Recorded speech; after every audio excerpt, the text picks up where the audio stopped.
Blue and red lights bled through the drizzle, painting the wet asphalt in nervous color. 17-year-old Amara Johnson stood still, palms out, the cold air biting her wrists.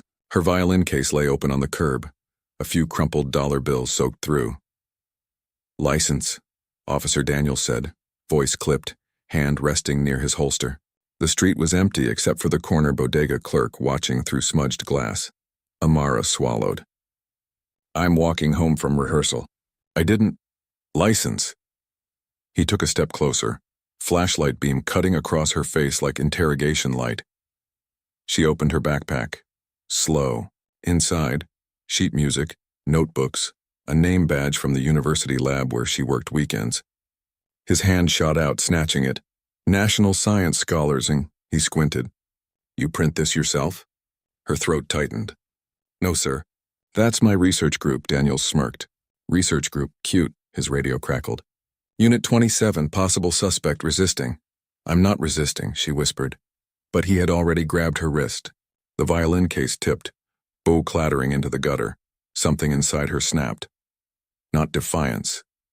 Not fear, just a clean, searing disbelief that this was happening again in broad daylight.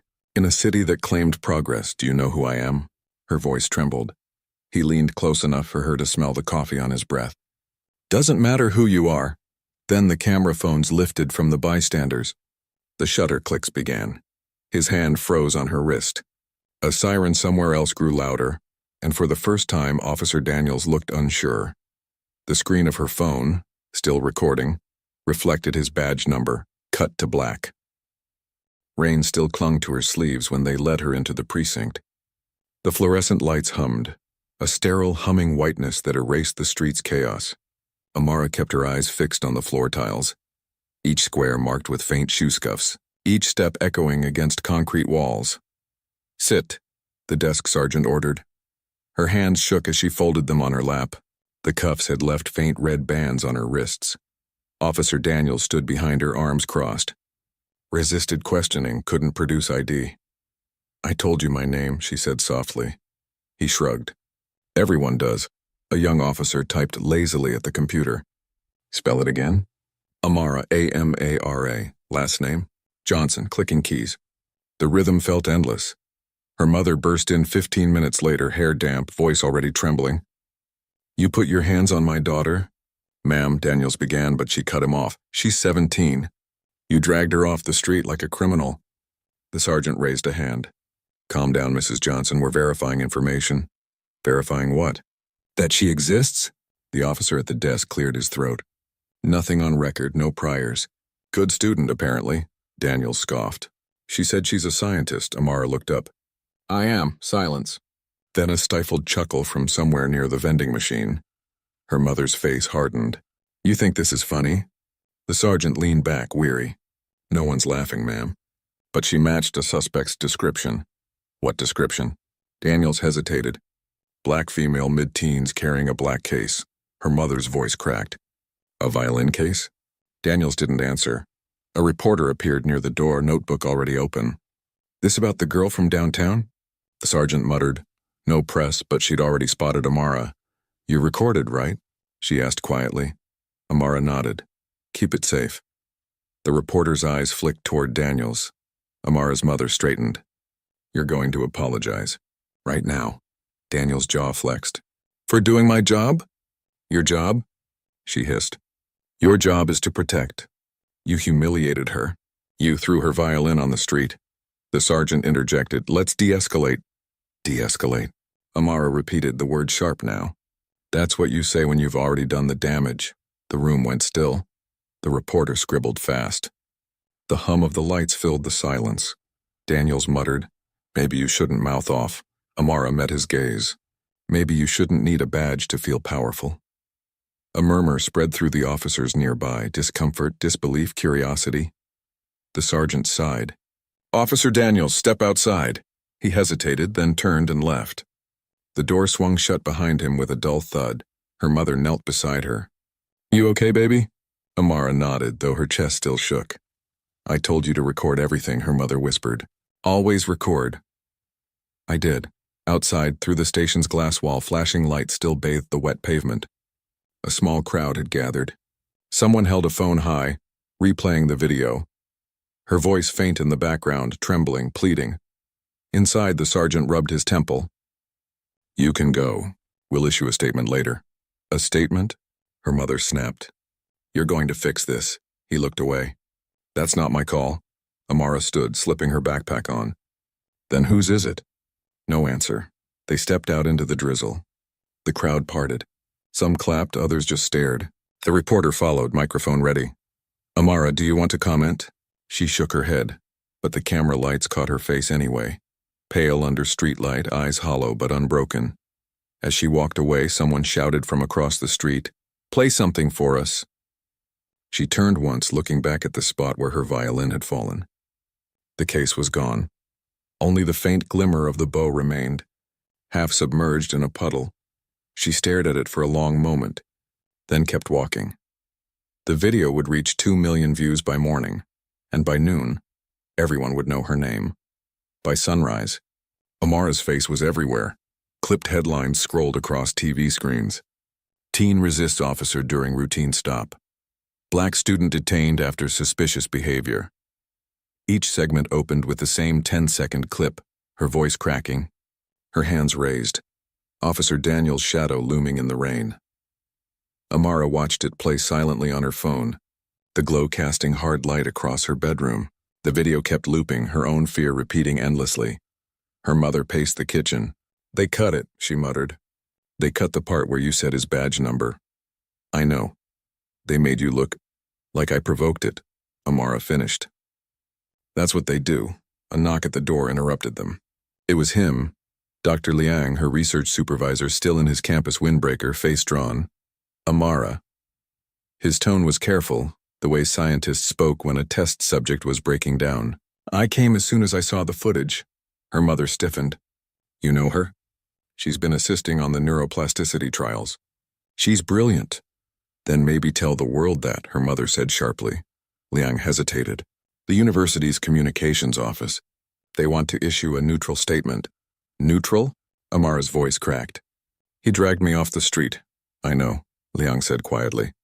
"But they're afraid of backlash." "Afraid of what?" He didn't answer. The television blared again, a commentator's voice slicing through the tension. Police sources claim the suspect became verbally aggressive. Her mother turned off the TV. "Enough!" Amara's phone buzzed. Hundreds of notifications, messages, tagged posts. She scrolled past strangers debating her humanity like an abstract case study. "Look at this," she murmured. A thread of comments scrolled past her thumb. "Another attention seeker. Play the race card, win the fame." Liang glanced at her. "You can't let them define the story." Amara looked up. "Then who will?" By afternoon, her name had become a hashtag. Outside the precinct, protesters held cardboard signs. "Justice for Amara." "Stop the harassment." News vans lined the block. Every outlet wanted the exclusive, the tearful interview, the victim's voice. Inside the department, Officer Daniel sat at his desk, scrolling through comment sections of his own. The footage had painted him as a symbol too, depending on who watched it. His colleagues clapped his shoulder. "You did nothing wrong, man." She matched a description. "You followed protocol." But the laughter had changed tone, forced, brittle. A memo had gone around. "Avoid public comment. Department under review." Daniels stared at the TV mounted in the corner. There she was again, the girl, the violinist. Her face still wet from the rain.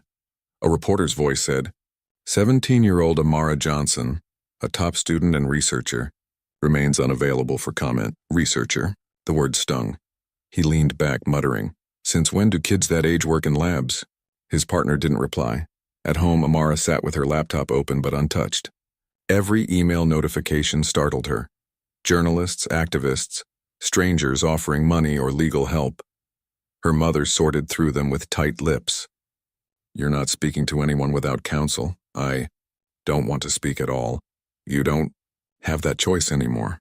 "I didn't have a choice that night either." They locked eyes, then the landline rang. Her mother answered, voice guarded. "Yes, who's calling?" She covered the receiver, whispering, "It's Channel 9. Amara shook her head, but her mother hesitated, then said, "She'll think about it." When she hung up, Amara whispered, Why are you agreeing to this? Because silence makes you invisible, her mother said. And they count on that. Night fell again. Rain streaked the windows. Dr. Liang called once more. The university wants to offer protection, he said. If the harassment continues. What harassment? Check your inbox. Amara opened it and froze. An email from an anonymous address. You people always play the victim. Maybe next time cooperate.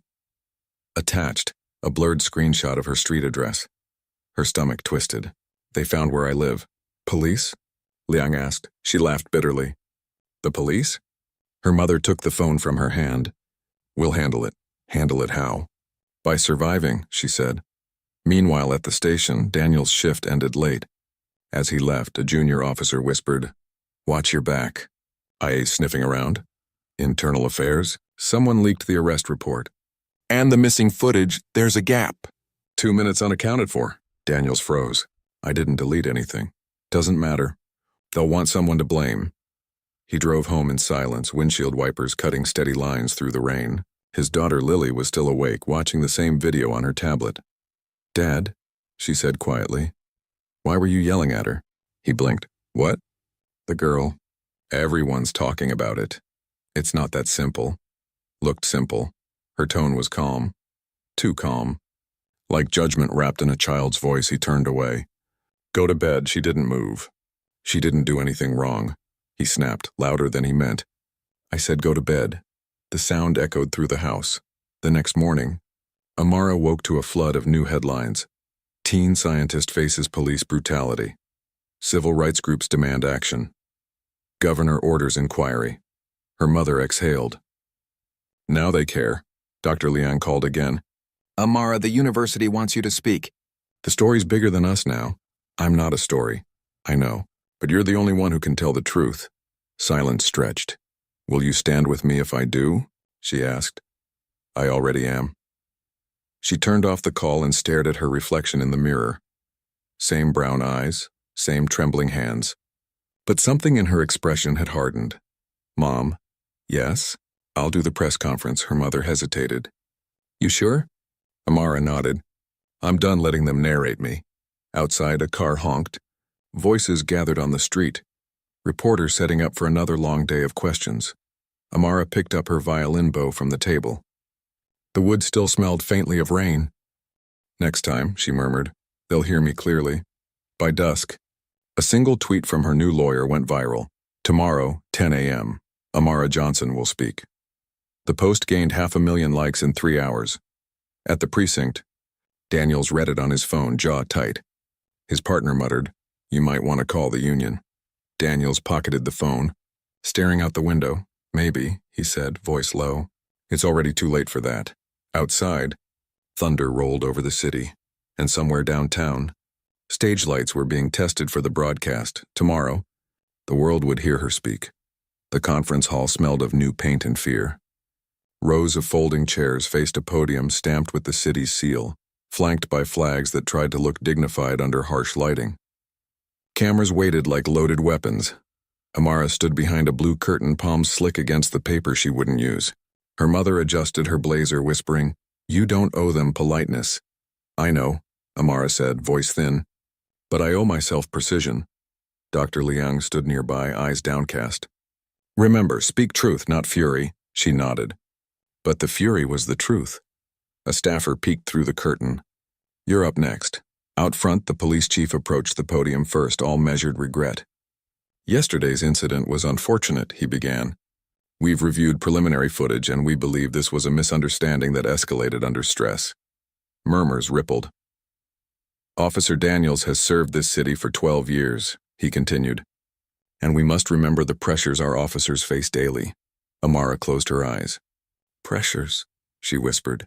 Her mother gripped her hand. Go make them listen. The curtain parted. Light hit her face in a bright, sterile, unflinching. She walked to the podium as cameras clicked, each flash a punctuation mark. The chief stepped aside with a practiced smile. Miss Johnson will now share her perspective. Perspective. As if what happened were a theory, she took a breath. My name is Amara Johnson, she began. 17 years old, student researcher? A reporter shouted, high school or college? She met his gaze. Both. I attend Lincoln High and intern at the university's neuroscience lab. The room hushed. I was detained for walking home with my violin. I was told I matched a description. I was told my credentials were fake. I was told, she hesitated, that it didn't matter who I was. She glanced toward Daniels, standing at the back in uniform, his expression unreadable. But it does matter, she said softly, because this isn't just about me. It's about every assumption that turns safety into suspicion. The chief shifted behind her. Cameras leaned closer. People say racism today is subtle, she continued, voice steadier now. But there's nothing subtle about fear. There's nothing subtle about being told your excellence doesn't protect you. Another reporter raised a hand. Do you forgive the officer? Her eyes flicked to Daniels again. Forgiveness assumes repentance, a low murmur. The chief frowned. Dr. Liang stood motionless, watching his student transform into something larger than survival. I've spent the last 2 years studying neural recovery, Amara said, lifting her gaze toward the lights. How the brain repairs itself after trauma. But what happens when the trauma is society itself? A beat of silence stretched, fragile, electric. Daniels shifted his weight, hands tightening behind his back. Amara lowered her voice. Every time someone says misunderstanding, a wound stays open. We don't need sympathy. We need accountability. Flashes exploded again. Reporters shouted over each other. Questions about lawsuits, about police reform, about politics. Amara stepped away from the microphone, cutting the noise. You don't need another soundbite. You need to watch what happens next. She walked off the stage. The chief began his closing remarks, but no one was listening. Outside, sunlight knifed through gray clouds as she exited the building.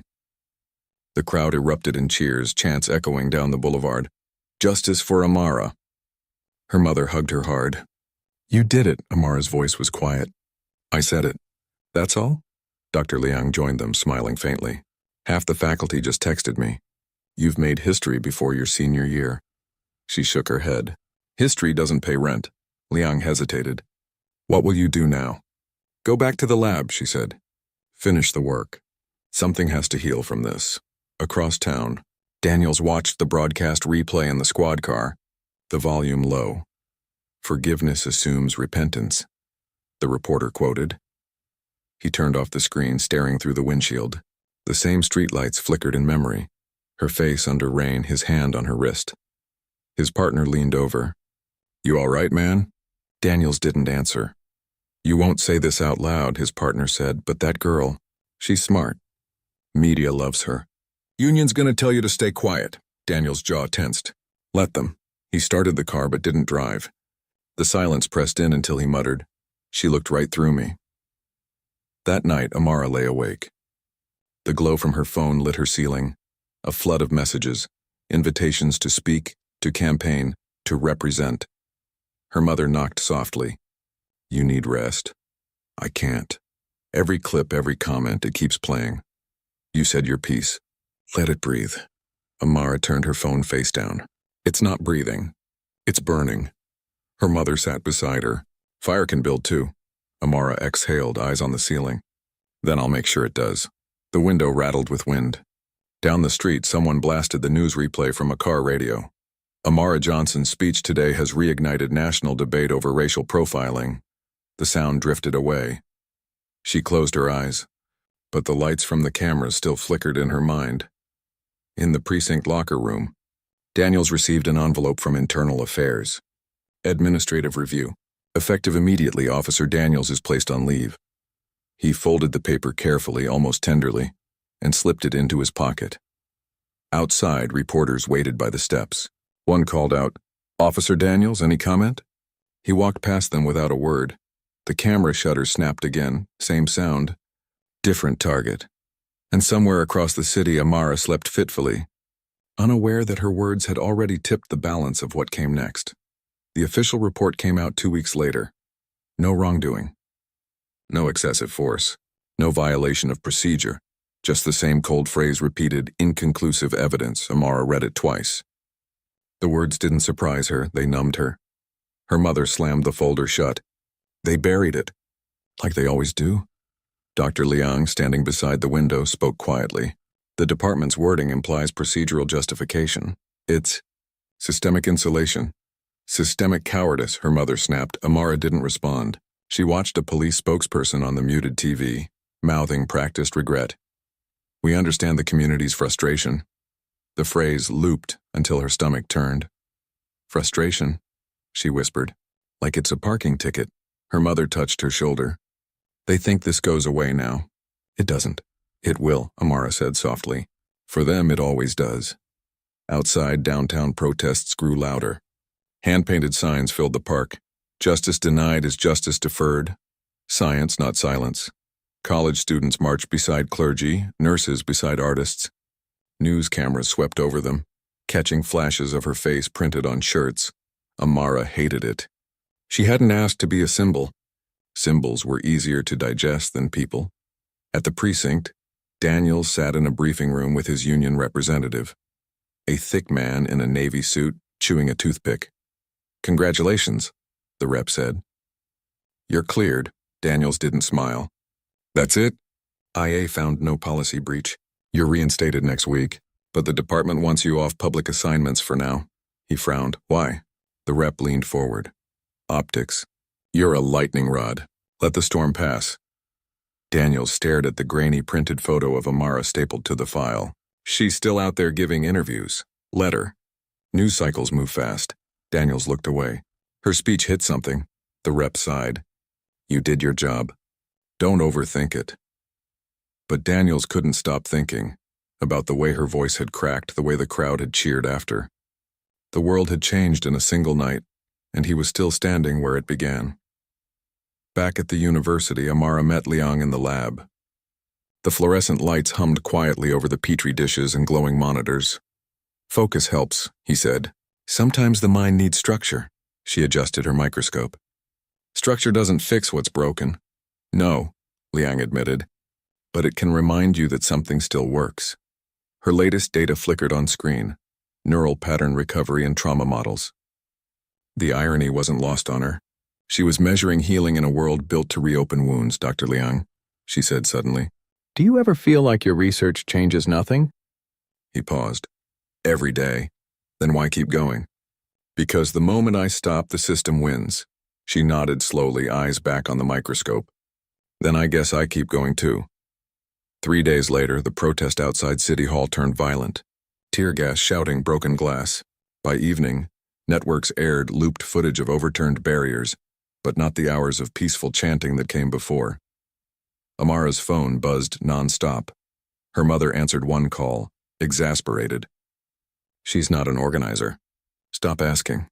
Amara sat on the couch watching the chaos she'd unintentionally sparked.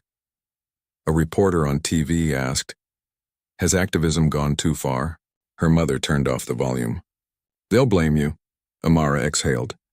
They already do. Across town, Daniel sat in a diner watching the same coverage. The waitress poured his coffee. You're that cop, aren't you? She said quietly. He looked up. What? The one from the video. He didn't answer. She studied him, then said, You ever think maybe she was right? Daniel's jaw tightened. You don't know what happened. I saw what I needed to, she replied, walking away. Her words lingered. That night, Daniels drove to his daughter's school recital. Rows of parents filled the gymnasium, clapping politely as students played violin. When Lily stepped forward, bow trembling, he saw Amara in flashes, her steady hands, her focus. When Lily finished, Daniels clapped too late. She glanced at him, expression unreadable. Afterward, in the parking lot, she said, People were talking about you. He forced a smile. What did they say? That you're lucky. He frowned. Lucky? That she didn't die. The words hit like a slap. He started the car in silence. 2 weeks later, Amara received a letter, anonymous, typed. Your words have weight. Use them carefully. The system will adapt. It always does. She read it twice, unsure if it was warning or threat. Her mother tore it up. Trash. Amara saved the pieces anyway. A month passed. The protests waned. News outlets moved on to the next outrage. But in a quiet office downtown, a journalist named Priyanand leaned over a stack of files. Complaint records. Personnel logs. Officer Daniels' name appeared more than once, each marked unsubstantiated. She tapped her pen. Funny how patterns vanish when they're inconvenient. Her editor looked up. You want to go after a police department? I want to go after truth, he sighed. Then make sure it sticks. That same evening, Liang called Amara into his office. I heard from Stockholm, he said. Your paper's been shortlisted for the Nobel panel's early career review. Amara blinked. That's not possible. It's real, Liang said, smiling. They're considering your work in cognitive trauma response. You could change the field. She sat down, silent. Her mother, when told, cried quietly. You hear that, baby? You're finally being seen for who you are. Amara looked out the window. Or for what they think I represent. Her mother frowned. You earned this. Amara nodded, but her voice was low. Then why does it feel like they gave it to me because I survived? At home, she opened her laptop, staring at the screen's reflection. Part scientist, part symbol, neither free. A notification blinked. Breaking, internal affairs files leaked online. Her pulse quickened. She clicked. There it was, Daniel's name among other officers. Repeated complaints all dismissed. Each file stamped, no violation found. The pattern was undeniable. Her hands trembled. They knew. She closed her laptop slowly. Somewhere far away, the city slept. The system had spoken, but now the silence was beginning to crack. The first letter arrived on a Thursday. No return address, just her name scrawled in heavy pen strokes. Inside, a single sentence. You should have stayed quiet. Her mother found it before she did. We're calling the police, she said immediately. Amara stared at the paper. And tell them what? That someone's threatening the girl they already dismissed? Dr. Liang came over that evening, face drawn. You're under scrutiny from both sides now, he warned. Media idolizes you. Others see you as an enemy. I didn't ask for either. That's how symbols work. You stop being a person. She folded the letter carefully, sliding it into a folder marked evidence. I'll keep them all, she said. Every piece of it. By the following week, there were 6 more. Some typed, some handwritten, all venomous. Fraud. You're no genius, just a race baiter with luck. Keep crying on TV. Her mother wanted to move. You need space, safety, something normal. Amara refused. Running means they get to define where I stand. Liang tried logic. At least relocate your correspondence. Let campus security handle screening. She gave him a tired smile. I work in trauma recovery, remember? I can manage fear. But fear wasn't the problem.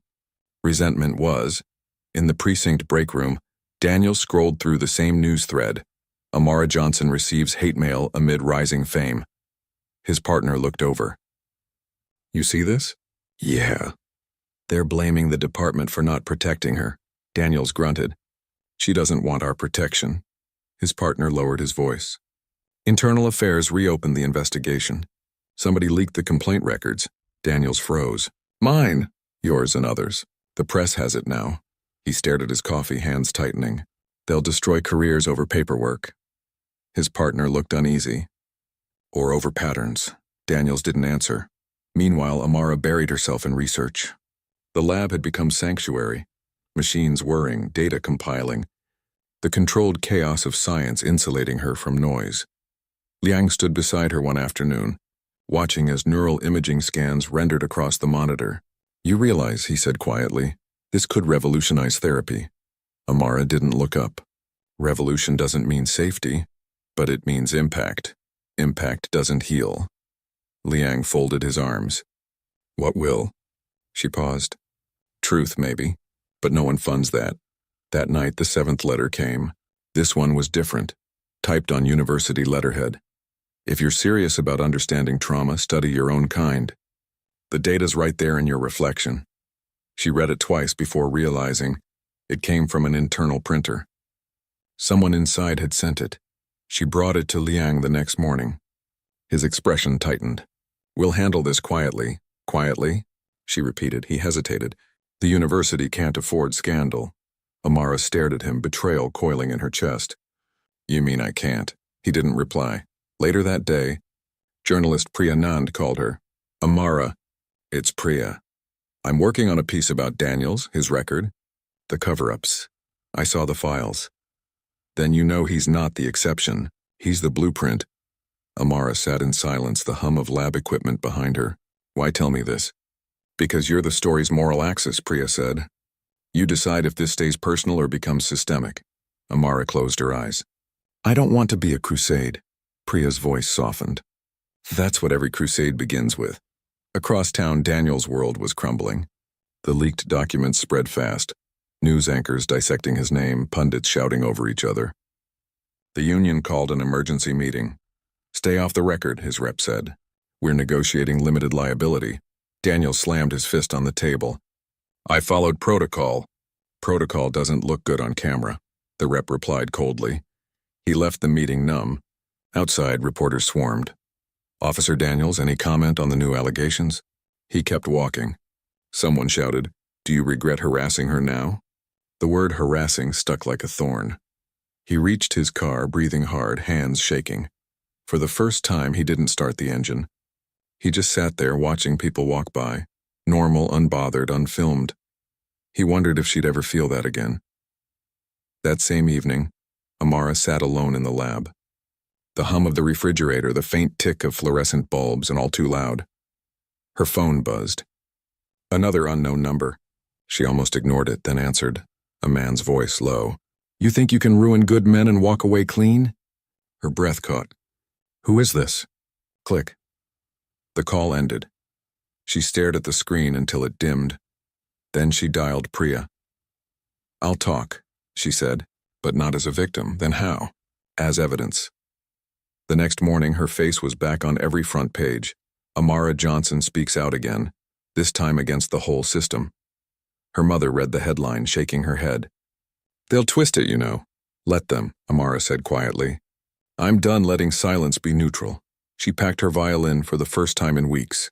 Where are you going? Somewhere that listens. That night, she played at a small community center. No stage, just folding chairs and people who remembered her as one of theirs. The sound of the violin rose and filled the room, trembling, defiant, beautiful. When she finished, someone whispered, That's what healing sounds like. She smiled faintly. No, that's what surviving sounds like. Across the city, Daniels watched a news clip of her performance. The caption read, From victim to voice. He turned off the TV. The screen reflected his own face. Tired. Cornered, unrecognizable. In that silence, he finally admitted something he'd never said aloud. She was never the problem, but it was too late. The story had already outgrown both of them. The auditorium in Stockholm shimmered, with cold light, chandeliers throwing fractured halos across, rows of black suits and evening gowns. Cameras lined the balcony. The hum of translation headsets, the click of pens, the hush before history. Amara stood backstage, hands trembling around her prepared notes. Her mother had flown in from Chicago, silent and proud. Dr. Liang waited at the edge of the curtain, face pale under the gold glow. You don't have to mention them, he murmured. Keep it scientific, safe. Amara met his eyes. That's not why they invited me, the stage manager signaled. Her cue. She stepped into the light. The applause was thunderous. For a moment, she couldn't hear her own heartbeat. The host's voice echoed. Winner of the Nobel Prize in Physiology or Medicine, Dr. Amara Johnson, for her groundbreaking research in neural trauma recovery. She approached the podium, inhaling slowly. The microphone picked up the faintest tremor in her breath. I am honored, she began, and terrified. A ripple of laughter passed through the crowd. She didn't smile. I come from a place where terror is ordinary, where a teenage girl can be treated as a threat for walking home. Where trauma is not only studied, it's lived. Silence, every eye fixed on her. I studied trauma because I couldn't escape it, and now the world gives me this medal for understanding what it created. She looked toward the cameras. So thank you, and for finally noticing. Across the ocean in a dim living room, Daniels watched the broadcast. The sound was low. The glow of the TV painted his face a sickly blue. His partner called earlier, suspension pending. Internal Affairs had recommended termination. The union wouldn't appeal. He poured whiskey into a chipped glass, eyes still locked on the screen. Amara's voice came clear and steady. Healing isn't forgiveness. It's reclamation. It's saying, you don't get to define the wound anymore. He muttered under his breath. You got your stage, kid. But the bitterness didn't hold. Only something heavier remained, the slow weight of recognition. He turned off the TV, the silence pressing close. Back in Stockholm, Amara descended the stage amid a wave of applause. Reporters surged toward her, questions about her research, her past, her remarkable journey. One man pushed a microphone too close. "Dr. Johnson, how does it feel to be an inspiration to your country?" She paused. "Ask me again when my country feels inspired to protect its children," the man stammered. The cameras caught every second. Dr. Liang exhaled sharply. "You've just detonated a PR bomb." She didn't look at him. "Then maybe it's about time someone heard the blast." Later that evening, at the post-ceremony dinner, Amara sat beside dignitaries and ministers whose smiles were too polished. Her mother leaned in, whispering, "You did what you had to." "I did what I couldn't not do," Amara replied. A Swedish reporter approached, notebook ready. "Dr. Johnson, one question. You once said you'd rather speak as evidence than as a victim. What do you mean by that?" She looked at the reporter evenly. "Evidence doesn't beg to be believed." He hesitated, then nodded slowly. "Thank you." As he left, her mother squeezed her hand. "You sound like your father." "I barely remember him. You remembered enough." Outside, snow began to fall. Soft, deliberate. Amara stepped out alone onto the balcony overlooking the city lights. The cold bit at her cheeks. She could still hear faint music from the ballroom, violins echoing against the glass. She thought of home, the street where she was stopped. The flash of red and blue, the officer's hand on his holster. How that night had felt endless. How this one somehow didn't. Her phone buzzed. A message from Priya. "Your speech broke the net." Daniel's statement dropped an hour ago. Amara opened the link. On screen, former officer Daniel Peters issues public apology, admits misconduct, cites institutional rot. She stared at it for a long time, then turned off the screen. Snow kept falling. Meanwhile, back in Chicago, Daniel's statement replayed on every news channel. A pre-recorded interview, his voice subdued. "I believe the badge excused perception. It doesn't, it amplifies it. I saw threat where there was only fatigue. I acted out of fear, not duty. That's not justice. That's cowardice." Reporters dissected it endlessly. Half called it too little, too late. Others called it redemption. Daniels didn't watch the replays. He had said his piece. Whether it changed anything wasn't his to decide anymore. At midnight, Amara returned to her hotel room, exhaustion settling into her bones. Her violin rested on the chair by the window. She lifted it, playing softly. Not a song of victory, but of endurance. Notes rose and faded like breath in winter air. The city below glowed faintly, streets lined with history and applause. She thought of all the letters, all the names, all the weight of being seen too late. When the last note fell, she whispered to no one. Let them remember this sound when they write their reports. She closed the violin case and drew the curtains. For the first time in years, she slept without dreaming. Chicago, 6 months later.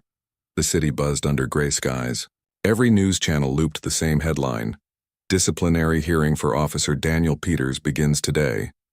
Outside the courthouse, protesters lined the steps, signs reading "Justice means consequences and no more silence." Camera flashes burst like lightning. Amara arrived quietly through the side entrance, flanked by Priya and her attorney. Her hair was tied back, her expression unreadable. "Are you sure you want to be here?" Priya whispered. Amara's voice was steady. "I want him to see what he made." Inside, the hearing room was fluorescent and sterile. Long wooden table, microphones, a row of commissioners. At the center sat Daniels in a navy suit that didn't quite fit. His badge was gone, his nameplate stripped from the desk. He didn't look up when she entered. The chairwoman cleared her throat. "This is the disciplinary proceeding of former Officer Daniel Peters regarding misconduct during the detention of Dr. Amara Johnson." The word "doctor" landed hard in the air. Daniel's jaw tightened. Testimonies began. First, the bystanders who'd recorded the incident. Then the department psychologist reading reports of patterned escalation. Then, Liang offering his statement about institutional neglect. Finally, the chairwoman said, "Dr. Johnson, please approach." Amara walked to the stand. The room seemed to contract around her. Every movement amplified.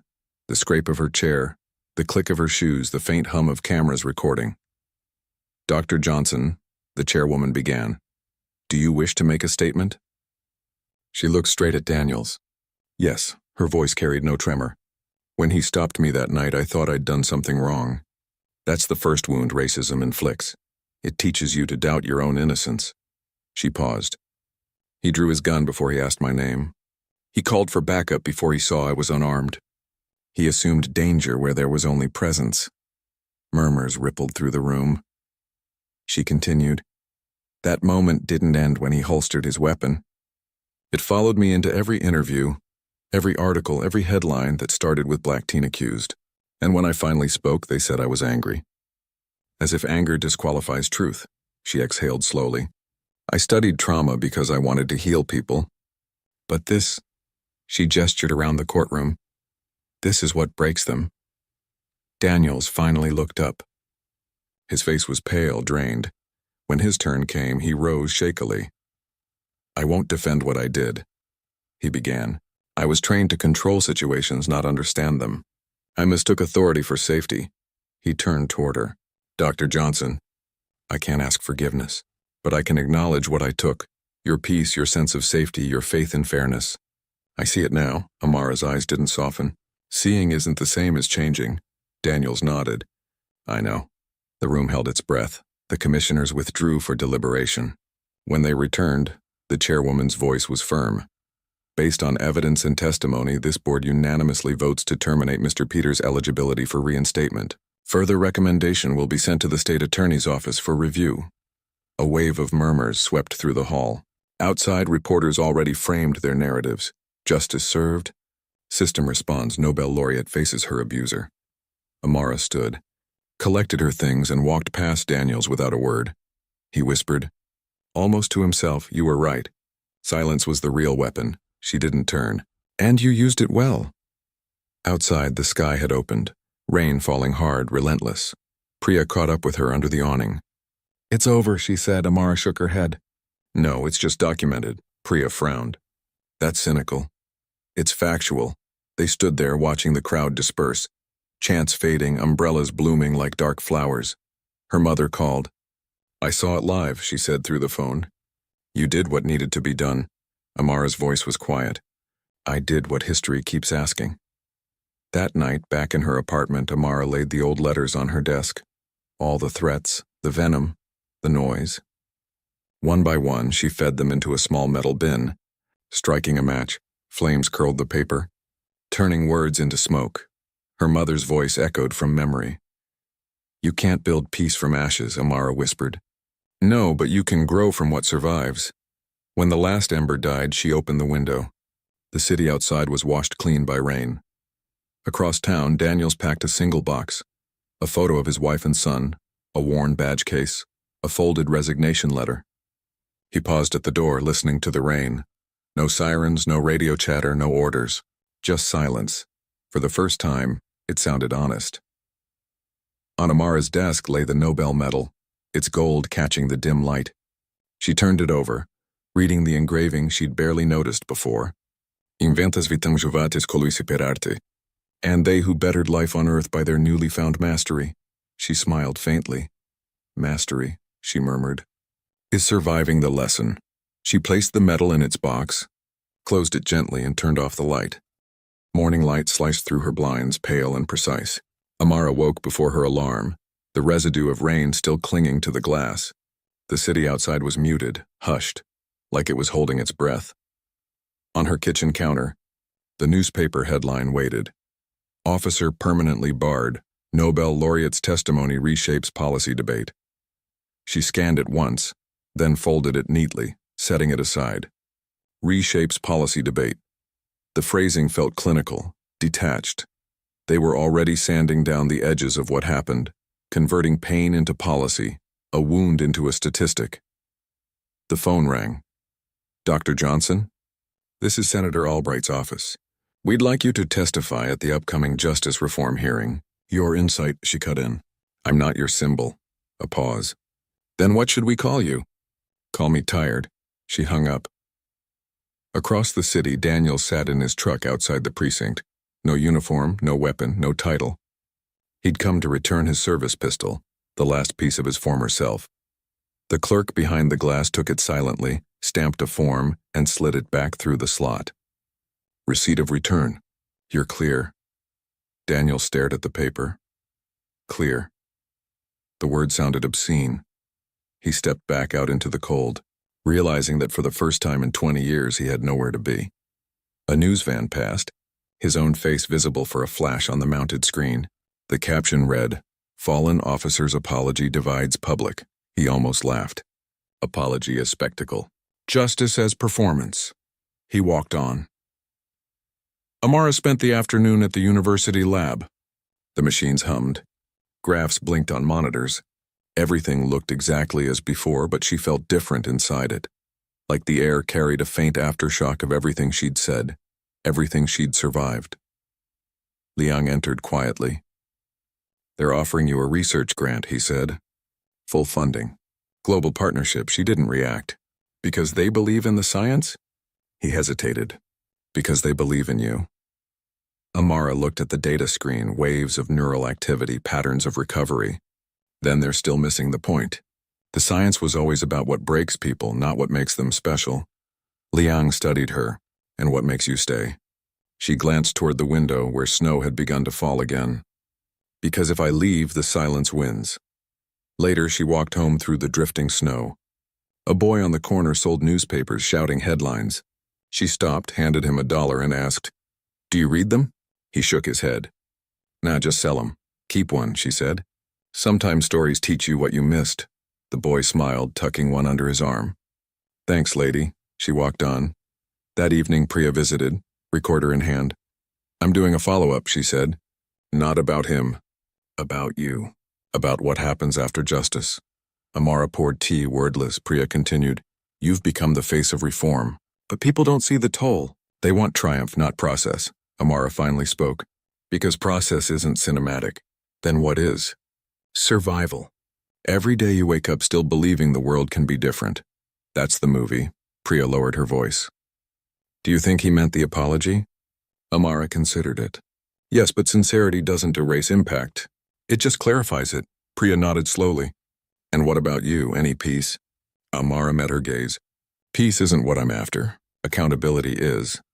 Meanwhile, Daniels took a job at a hardware store on the south side. Fewer eyes, fewer questions. He carried boxes, stocked shelves, swept floors. No one there recognized him, or pretended not to. Some nights he'd drive past the community center, where Amara had once played her violin. Once he stopped outside, listening through the window as a group of kids practiced scales, notes trembling and human. He didn't go in. He just stood there in the cold, hands in his pockets, until the music stopped. For the first time in years, he didn't feel the urge to speak. A month later, Amara addressed a small group of students at a youth workshop. No cameras, no press. Just chairs in a circle. One girl asked, "How do you stop hating them?" Amara thought for a long time. "You don't," she said finally. "You outgrow the need to center them." "That's different," another asked. "What if they never change?" She smiled faintly. "Then you build anyway." At home that night, Amara placed the Nobel medal beside a photo of her younger self, the girl with bright eyes and an unguarded smile. She whispered to the photo, "You made it through the fire. Don't mistake the ash for peace." She closed the drawer, sealing both away, the medal and the memory. Outside, snow turned to rain. The city lights shimmered like wet glass. Across town, Daniel sat in his truck one last time, envelope in hand.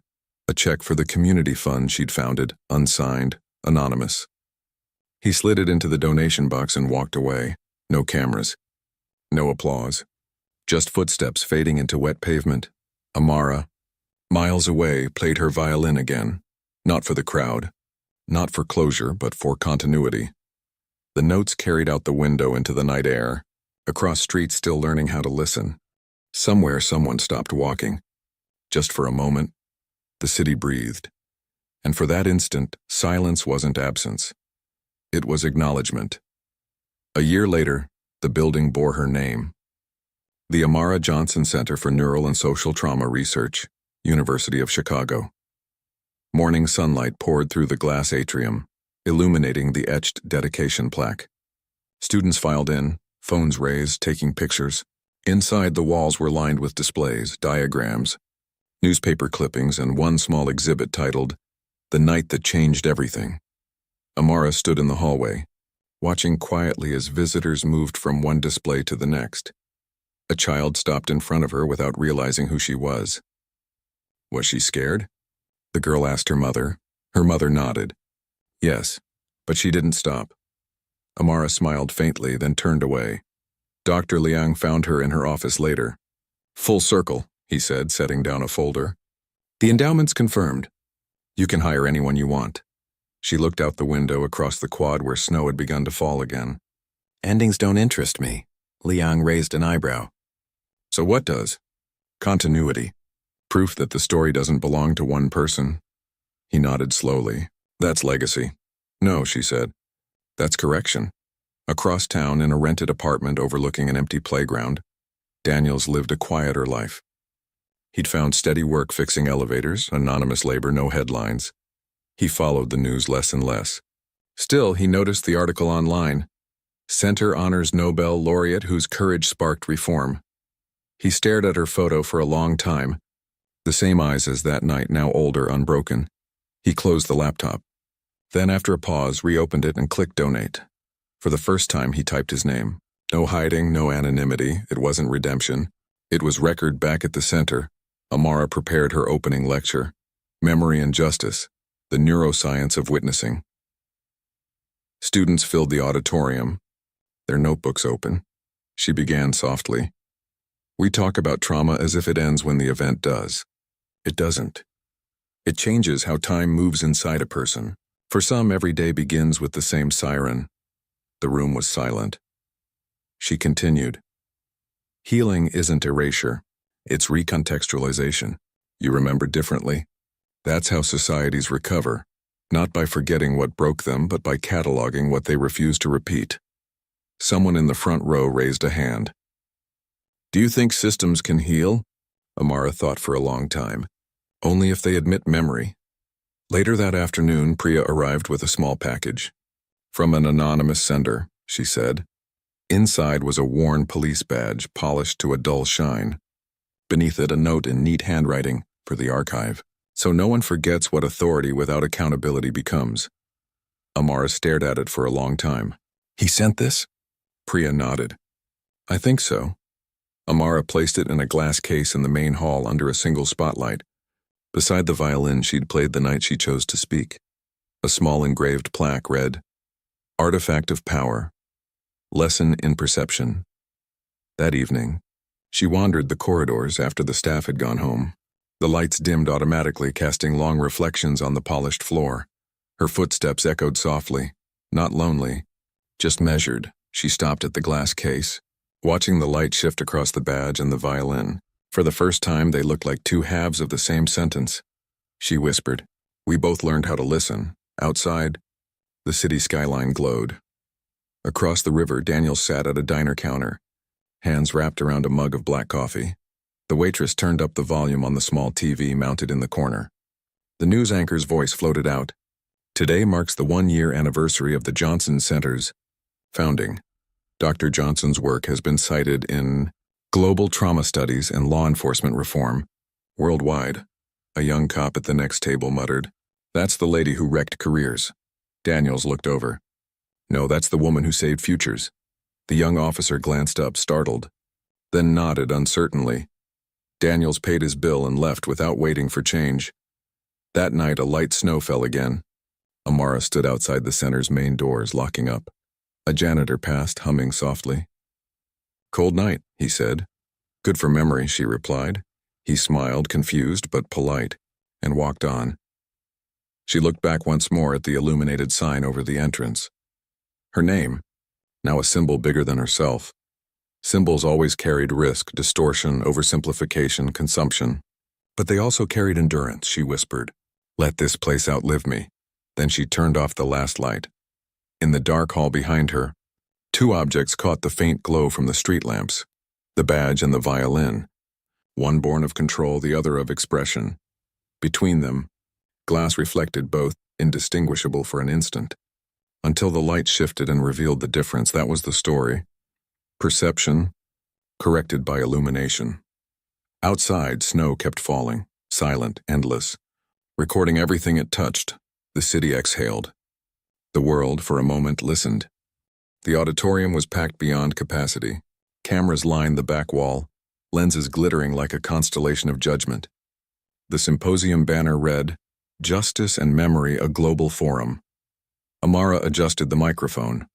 Her notes were minimal, just a single phrase scribbled in the corner. Silence is not neutral. The moderator introduced her. Dr. Amara Johnson, Nobel laureate, neuroscientist and advocate for ethical reform in law enforcement. The applause rose and fell like a wave. She looked over the crowd, faces expectant, some reverent, others skeptical. Near the front row sat Daniels, inconspicuous in a gray jacket, hair shorter, eyes quieter. Amara began.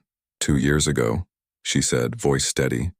A police officer pointed a gun at my head for walking home with a violin case. The footage went viral. It became a symbol. But symbols are dangerous. They make individuals carry systems. Murmurs rippled through the audience. I didn't survive because of luck or resilience. I survived because someone somewhere was recording. A pause. Today we talk about reform, about accountability. But let's not pretend this is about bad apples. Systems incentivize behavior. Silence protects it. Every institution that chooses neutrality, in the face of harm, becomes complicit. The hall was still. The moderator glanced up, uneasy. Amara continued. The neuroscience of trauma tells us that silence rewires the brain. Victims internalize it as guilt. Witnesses as distance. Entire societies begin to dissociate from their own reflection. She leaned forward. That's how injustice sustains itself, not by force but by amnesia. From the back, a journalist called out, "Do you forgive him?" A ripple went through the room. Cameras clicked. Amara turned her gaze toward Daniels. Their eyes met across the expanse, and not accusation, not pity, something quieter. Recognition. I don't forgive systems, she said. But I understand people. Understanding doesn't erase what happened. It defines the boundary of what must never happen again. Daniels bowed his head. After the session, the crowd swarmed her. Reporters, academics, survivors, activists. Priya cut through, whispering, UN delegation wants to meet you. They're citing your model for international police reform. Amara nodded but didn't move. Her attention stayed fixed on the exit door. Daniel slipping quietly out. Outside, snow flurried again, light as ash. She found him by the steps. You came, she said. Had to, he replied. I watched the hearing last year. You didn't lie. You didn't soften it either. I wasn't talking to you, she said. He nodded. I know, but I heard it anyway. She studied his face, the tiredness, the absence of defiance. What are you doing now? Maintenance work. No uniform. Suits me, she smiled faintly. Stripped power has weight, doesn't it? He exhaled. You ever think about that night? Every time I cross a street, he swallowed. I wanted to tell you I'm sorry, but that word feels like theft now. Then don't say it, she said. Just remember. They stood in silence as the snow gathered around their feet. A car passed, headlights briefly washing over them. 2 figures frozen between confrontation and closure. Daniels looked up. The badge is in your museum now. I know. You think people will learn from it? They'll try. The next generation might finish what we couldn't. He hesitated. And you? Still angry? Anger isn't the point anymore, she said. Clarity is. He nodded once, then turned to leave. Back inside, the cleaning crew began clearing the stage. The moderator approached her. You handled that question beautifully. The networks are already clipping it. Amara sighed. Good. Let them broadcast silence breaking for once. He chuckled awkwardly. You really think speeches change anything? She looked around the now empty hall. Rows of chairs, microphones cooling. No, but they document who spoke when it mattered. Later that night, Amara sat alone in her office, city lights flickering through the blinds. Her laptop screen displayed an email draft. Subject: Proposal. The archive of testimony. Initiative: collect and preserve first-hand accounts of racialized violence for longitudinal neural analysis. Funding requested: open-source access, global participation. She hesitated before typing the final line. Because silence is not neutral. It's a vector. She hit send. Outside her window, students walked past the quad, laughter echoing, coats pulled tight. Life went on, but something imperceptible had shifted. People recorded more, intervened faster, cited her work in protests and policy drafts. Change was never cinematic. It was procedural, granular, thousands of small acts of refusal. Weeks later, the center unveiled a new installation. The sounds we refused to hear. Visitors stood beneath a dome of speakers playing layered audio, 911 calls, heartbeats, the quiet between sirens. At the exhibit's edge, Amara placed a small placard. Every silence you break rewires history. That evening, Daniels visited one last time. He stayed after closing, alone in the dome, listening. When the recording ended, he whispered into the space, "I hear you." Sensors caught the sound, and his voice folded into the archive. It would play tomorrow, part of the loop. Not erased, not condemned, contextualized. Outside, Amara watched from the observation deck. Snow again. Always snow. Priya joined her. "You ever get tired of remembering?" "No," she said. "I get tired of explaining." They stood there quietly as the city hummed below. Light, motion, persistence. The next morning, the world moved on. Policies drafted, reports written, hashtags forgotten. But in one archive, one voice repeated among many. Silence is not neutral. It became a phrase, then a citation, then a doctrine. Not vengeance, evolution.